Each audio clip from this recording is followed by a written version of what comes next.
grabe. Utang ina. Grabe lubak. Ayun na, hintok na. So yun ang problema, di ba? Ito yung problema sa service road. Ayan o, tinan nyo, kulay green pa pero nagpa-stop na, di ba? Kasi nga puno na yun nandoon sa unahan. So syempre yung mga traffic enforcer pipigilan na kasi magbabara lang sa intersection. So di ba, pang delay ito. So kung sa underpass ka dumaan, tuloy-tuloy, kabagal man pero tuloy-tuloy. So kaya kasi minsan ganyan, kahit mga ilan green yan o ilang ano, minsan ganun delay.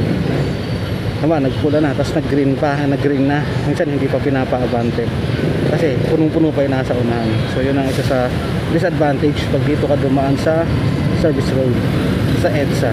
So kahit naman saan sa kabila, sa Cubao, minsan ganun ang service road. Diba mo na, kaya ba yan, naka-green na. So minsan hindi pa yung papagaw. Ayun na, ginagaw na po tayo. Ayan, ginagaw na. So minsan kahit naka-green na, hindi pa ipapagaw minsan may ganon.